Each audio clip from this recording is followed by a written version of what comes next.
Housing is a social right. However, considering the limitations that we are in today, government themselves cannot provide all of their housing.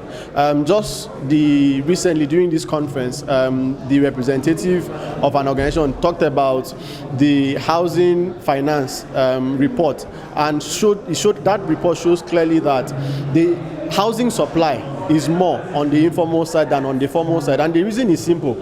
On the formal side, the housing are not so affordable. Let's take the Renewed Cities project.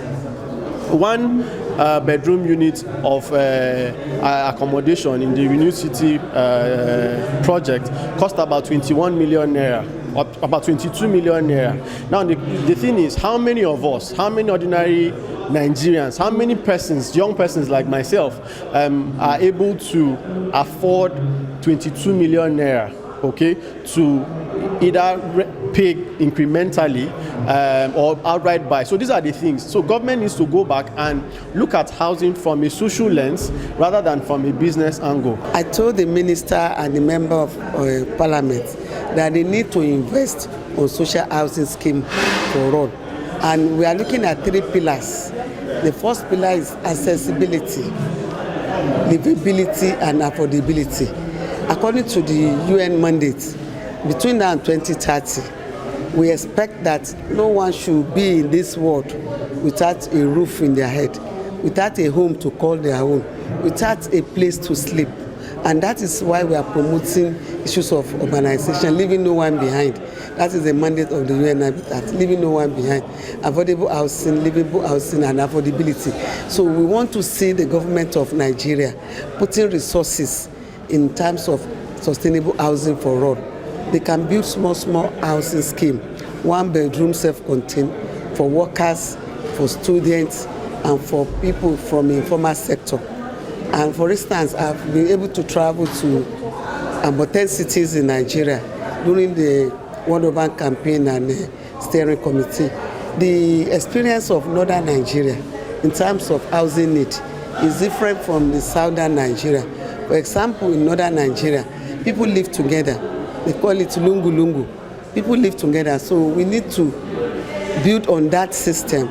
By people living together, it's very dangerous, but it can be expanded. And then in Lagos, we have slum dwellers. People live in the slum. So we can expand the slum, we can upgrade the slum. Instead of chasing people away from the slum, we can give them security of tenure, land tenure system. We can upgrade the slum. We can regenerate the land from the landowners. Like Lagos State, they have what they call land regeneration from the landowners. Ajegunle, Igogun. So all these people, and the Lagos landowner is Aleko. So these people are the original habitat of Lagos, fine. But the city is expanding. You can regenerate the land by building story buildings, whereby the owners still maintain the status of ownership. Then building small housing scheme at ghetto areas so that people will have something to call their own. After some time, the government can legalize it. I saw a pattern in Lagos State when I visited Lagos. They have what we call tenant for life. You live there and continue to pay for the rent until you finish paying the rent. And they have another scheme, pay off. You can pay a certain amount of money as a beginner, and later you clear the bill in 5 years. Then they have the one you can buy. So these are some of the schemes that we need to replicate. I will talk to the Minister for Housing, like I spoke to him this morning. He's an expert. He understands the housing scheme.